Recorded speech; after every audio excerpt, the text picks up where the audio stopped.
గ్రహణ గౌరి నోము కథ. ఒక బ్రాహ్మణునకు నలుగురు కొడుకులు ఒక కూతురు ఉండెను. ఆ పిల్ల ఎంతో దురదృష్టముచే పుట్టినది. మొదలు పగలు పిల్లగాను రాత్రిపూట పురుగులుగా మారుతూ ఉండేది. తల్లి రాత్రంతా పురుగులన్నింటినీ పోగు చేసి కాపాడుతూ ఉండేది. తెల్లవారేసరికి ఆ పురుగులన్నీ చేరి పిల్లలా మారేవి. అలా ఉండగా ఆమె అన్నయ్య ఆమెను పుట్టినింటికి తీసుకెళ్తానని చెల్లి ఇంటికి వస్తాడు. కానీ ఆమె బిడ్డ పరిస్థితి బయటపడకుండా కాపాడే ఉద్దేశంతో పుట్టింటికి వెళ్ళదు. అలా ఎన్ని రోజుల పాటు ఆమె తన పుట్టినింటికి వెళ్లకుండా ఉండేది. కానీ పండుగ సందర్భంగా ఆమె పెద్దన్న వచ్చి పట్టుదలతో తీసుకొని పోదామని వచ్చాడు. అప్పుడు ఆమెకు తప్పని పరిస్థితిలో చేసేది ఏమీ లేక నలుగురు కోడళ్ళని పిలిచి తన కూతుర్ని తాను వచ్చే వరకు చూడవలసిందని చెప్పి కోరెను. కానీ పెద్ద కోడళ్ళు ముగ్గురు అందుకు అంగీకరించలేదు. పాపం చిన్న కోడలు అంగీకరించింది. అప్పుడామె చిన్న కోడలితో తన కూతురు రహస్యమును చెప్పి రాత్రివేళ ఆ పిల్లకు గుంట దగ్గర ప్రక్కవేసి ఒక పురుగైనా బయటకు పోకుండా వాటిలోనికి ప్రోగు చేసి కాపాడవలననే బహు రహస్యముగా చెప్పి పుట్టింటికి వెళ్ళెను. ఆ చిన్న కోడలు తన వాగ్దానము ప్రకారము ఆ బిడ్డను కంటికి రెప్పవలే కాపాడుతూ ఉంది. రాత్రులందు భర్త దగ్గరకైనా వెళ్లకుండా ఉండెను. అలా 4 రోజులు గడిచెను. ఆ సంగతి తెలియక ఆమెను భర్త అనుమానించి 5వ రోజు అటుగా మీద కూర్చుకొని పైన కూర్చొని భార్యను కనిపెడుతూ ఉన్నాడు.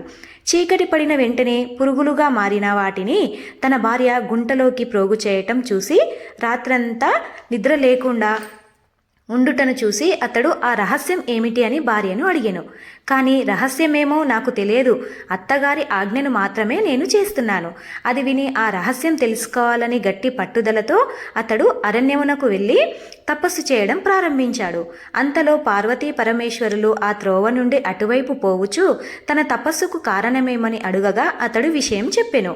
అప్పుడు పార్వతి, ఓ చిన్నవాడా, నీ చెల్లెలు పూర్వజన్మయందు రజస్వాల అయి ఆ దోషమును ఇంట కలిపెను. ఆ పాపఫలంగా ఆమె ఈ జన్మలో రాత్రివేళ పురుగులుగా మారుతూ ఉంది అని చెప్పెను. అది విని అతడు, తల్లి, నా చెల్లికి ఆ పీడ ఎట్లు తొలగునో సెలవిమ్మని పాదముల మీద పడి అడిగెను. ఆమె దయతలిచి, నాయనా, నీ చెల్లెలితో గ్రహణ గౌరి నోము నోపించు, అప్పుడు ఆమెకు ఆ పీడ తొలగిపోతుంది అని చెప్పింది. అదృశ్యమైపోతారు. ఆ చిన్నవాడు సంతోషంతో ఇంటికి చేరి చెల్లెలితో ఆ నోము చేయించగా దోష నివారణ జరిగింది. అందరిలాగానే అమ్మాయి రాత్రి పగలు ఒకే రూపం పొందింది. అతని తల్లి పుట్టినింటి నుండి వచ్చి చిన్న కోడలి దగ్గర నుండి కూతురుని తీసుకుని పోయెను. ఆ రాత్రి బిడ్డ పురుగులుగా మారకుండుట చూసి ఆశ్చర్యపడి కోడలికి ఆ విషయం తెలుపగా అప్పుడు జరిగిన విషయం తెలిపెను. కోడలి విశ్వాసమునకు కొడుకు పట్టుదలకు పార్వతీదేవి దయకు సంతోషించి అందరూ సుఖంగా ఉండెను.